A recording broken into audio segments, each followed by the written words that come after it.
As a human being, you spend around a third of your life sleeping, and for about 6 years of that, you'll be dreaming. Dreams are such an important part of our lives then, but they still aren't fully understood by science. When we wake up, we can at least assume the dream is over though, can't we? This is Unveiled, and today we're answering the extraordinary question, what if we're living in a dream world? Are you a fiend for facts? Are you constantly curious? Then why not subscribe to Unveiled for more clips like this one, and ring the bell for more fascinating content. The question about the true nature of reality is one that philosophers and scientists have pondered for thousands of years. Is reality a stable, unchanging landscape, or is it different for each and every observer?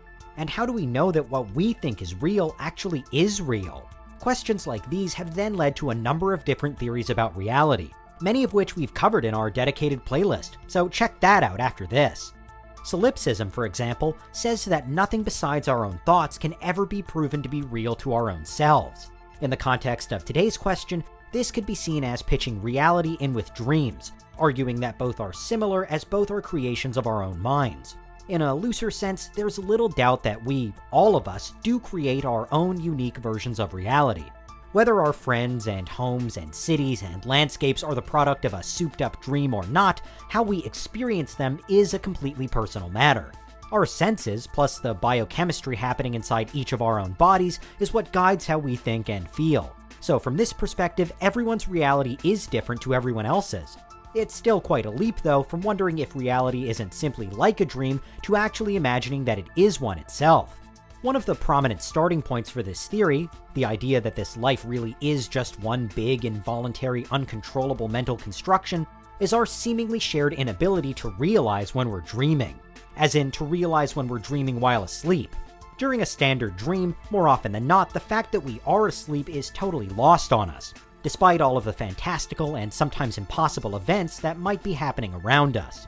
This happens because when we sleep, we aren't fully conscious, and some of our cognitive abilities, including memory, are significantly slowed, which is part of the reason why we struggle to remember dreams at all. If then we're often unaware that we've just been in a dream until after we've woken up from it, couldn't the same be true of the world we've woken up into? Wouldn't we be just as oblivious right now if this life, this video even, was also part of a dream? It'd turn our standard dreams into dreams within a dream. And if we were to ever, at our current level, dream about dreaming about something, then we'd have a dream within a dream within a dream. And, well, you get the point. Dream world advocates also highlight as potential evidence, though, the peculiar sensation we often feel in times of great fortune or immense tragedy. Sufficiently shocking news, good or bad, can bring with it a sense of separation from reality itself. As our emotions soar or plunge to their extremes, human beings so often describe feeling detached from the world around them, sometimes going so far as to question whether they're awake or sleeping. It's when we either pinch ourselves because we must be dreaming, or beg to be taken out of this nightmare. If this kind of blurring of the boundaries is common in reality as we understand it, then might it also be possible across a higher plane of existence?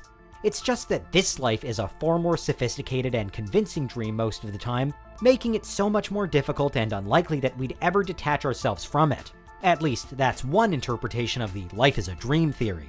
This sophistication, though, the apparent realness of real life, is also a major stumbling block for dream world advocates.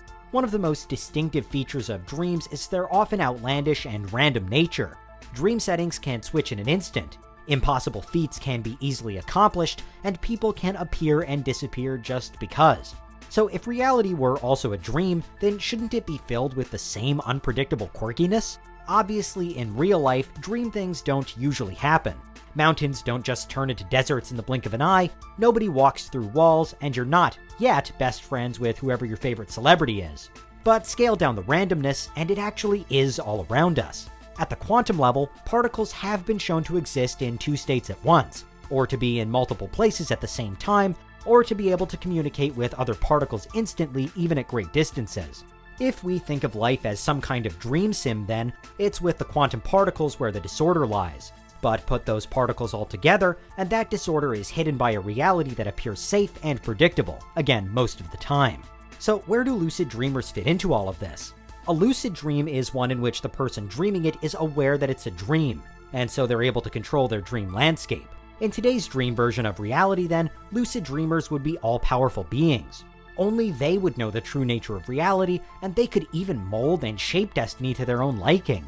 In standard dreaming, while we're asleep, we know that the parts of the brain which deal with logic and rational thinking, including the dorsolateral prefrontal cortex, are barely in use. So if this was also the case in a dream world, then lucid dreamers wouldn't even be limited by logic. To them, even the laws of nature would no longer apply. Suffice to say, nobody has yet come forward to proclaim themselves as a lucid dreaming reality shifter quite like this. But if we were living in a dream world, then such figures would exist. Finally though, if reality really is a dream, then whose dream is it? Is it yours, or are you just part of someone else's? We might reasonably consider ourselves to be smart, intelligent, and advanced creatures, but now we'd account for just one part of either our own, someone else's, or something else's dreamscape. We, and everything we've ever known, would be the figments of a superior brain somewhere else that's currently sleeping. And considering again that some parts of our brains, like those dealing with logic, language, sight, and memory, aren't even fully functioning when we dream, whatever has dreamt all of this up must have some serious imagination. Imagine our entire actual reality being the product of just one part-performing brain, because that's what we're dealing with here. And if that brain is also your brain, then how you are now represents only a fraction of your overall abilities in the real world. If it was somehow revealed then that life worked in this way, the first priority for many would be to wake up from it. But how could we go about doing that? How to wake up would become the single biggest question in need of answering, as the quest to achieve transcendence would dominate our minds. But it might also never yield results. And in fact, were the illusion of life to shatter so dramatically, for all of us, or for just one of us, then it could bring about some dire consequences. So while life being a dream certainly makes for an interesting thought experiment, perhaps this is one theory which shouldn't dramatically change how we think, how we approach the everyday business of living. Yes, if it were ever proven to be correct, then you, or whoever created you, could be sleeping away their actual days in some other higher dimension, which is pretty mind-boggling to think about. But who's to say that their version of reality is the true one? Couldn't their existence, which in turn has created our existence, also be the dream of something else even more advanced? For some, the nature of reality is something that we might never be able to conclusively prove. But there are upsides to this particular version. One is that it figures that we'll one day wake up and be imbued with all the knowledge and understanding we need. Another is that, until then, we do at least have the opportunity to think and feel and see and experience life as we know it. So let's make the most of it. Because that's what would happen if we were living in a dream world. What do you think? Is there anything we missed? Let us know in the comments, check out these other clips from Unveiled, and make sure you subscribe and ring the bell for our latest content.